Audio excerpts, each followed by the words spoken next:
সংবিধান সংস্কার কমিশন তাদের সুপারিশমালা পেশ করেছে। এ ব্যাপারে নানা আলোচনা পর্যালোচনা চলছে। আপনার একজন দর্শক হিসেবে জানতে চাই, আপনার এ বিষয়ে মূল্যায়ন কী? ধন্যবাদ প্রিয় দর্শক। প্রথমত, সংবিধান সংস্কার কমিশন যে সমস্ত সুপারিশ করেছেন এর মধ্যে কিছু আছে যেগুলো প্রশংসা পাওয়ার হকদার। তোমাদের থেকে একটি হলো সমাজতন্ত্র এবং ধর্মনিরপেক্ষতা, এ দুটিকে রাষ্ট্র পরিচালনার মূলনীতি থেকে বাদ দেওয়া হয়েছে, সে সাথে জাতীয়তাবাদকেও বাদ দেওয়া হয়েছে। সমাজতন্ত্র এবং ধর্মনিরপেক্ষতা এই দুটিকে বাদ দেওয়াটাতে অবশ্যই আমি মনে করি জনগণের আশা আকাঙ্ক্ষার প্রতিফলন ঘটেছে। কারণ এদেশের জনগণের 10% আমি মনে করি তারা সমাজতন্ত্র এবং ধর্মনিরপেক্ষতায় বিশ্বাস করেন না। এটা জনগণের উপরে চাপিয়ে দেওয়া হয়েছে বিধায় এ দুটি বাদ দেওয়াটাকে যথাযথ বলে আমি মনে করি সিদ্ধান্ত হয়েছে। আর সেই সাথে আপত্তির যে জায়গা, আমরা জানি যে রাষ্ট্র পরিচালনার মূলনীতিতে সাম্য ইত্যাদির পাশাপাশি বহুত্ববাদ এই শব্দটি রাখা হয়েছে। বহুত্ববাদ বলতে কি বোঝানো হয় সেটার ব্যাখ্যা থাকা দরকার।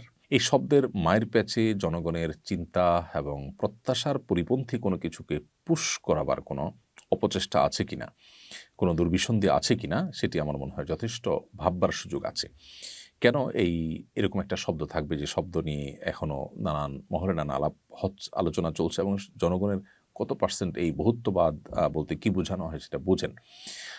আমার মনে হয় এই শব্দটাকে বাদ দিয়ে এখানে যদি কোনো দুর্বিসন্ধি না থাকে তাহলে সেক্ষেত্রে মানুষের সংশয় সন্দেহ এটা দূর করবার জন্য অন্য কোনো শব্দ, সহজবোধ্য কোনো শব্দ যেটি আসলে খুব বেশি ব্যাখ্যা করার প্রয়োজন হয় না সেরকম শব্দ থাকা উচিত, অথবা এই শব্দের ব্যাখ্যা করা দরকার, ব্যাখ্যা থাকা উচিত যে এখানে বহুত্ববাদ বলতে কি বোঝানো হয়। বহুত্ববাদ এই শব্দ বলে রাজনৈতিক বহুত্বের কথা বলা হচ্ছে নাকি অন্যান্য বিষয় থাকছে সেখানে। এখানে বিভিন্ন চিন্তাধারা, বিভিন্ন মতবাদ যেগুলো এদেশের সামাজিক মূল্যবোধের পরিপন্থী, এদেশের ধর্মীয় চিন্তাধারা, সকল ধর্মের মানুষের ধর্মীয় চিন্তাধারা পরিপন্থী, সেরকম কোনো কিছু যেন আমাদের আইনে কোনোভাবে আমাদের সংবিধানে যেন স্থান না পায় সে বিষয়টি নিশ্চিত করা দরকার। সেই সাথে ধর্মীয় এবং সামাজিক মূল্যবোধ পরিপন্থী কোনো আইন যেন না হয় সে বিষয়টিও সংবিধানে উল্লেখ থাকা দরকার। কারণ হলো এদেশের মানুষ ধর্মপ্রাণ, অতএব আমরা শুধু ইসলামের কথাই এখানে বলছি না, সকল ধর্মের মানুষের ধর্মীয় এবং এদেশের যে সামাজিক মূল্যবোধ আছে সেটি যেন অক্ষুণ্ণ থাকে সে বিষয়টি সুস্পষ্টভাবে সংবিধান উল্লেখ থাকলে আমার মনে হয় সেটি হবে জনগণের আশা আকাঙ্ক্ষার প্রতিফলন এবং সেটি হবে সত্যিকারের গণমানুষের সংবিধান।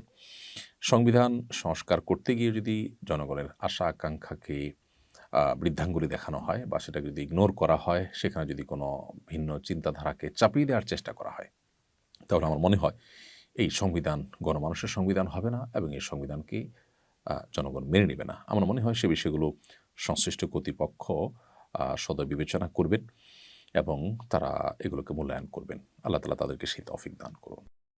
আস-সুন্নাহ ফাউন্ডেশন, উম্মার স্বার্থে সুন্নাহর সাথে।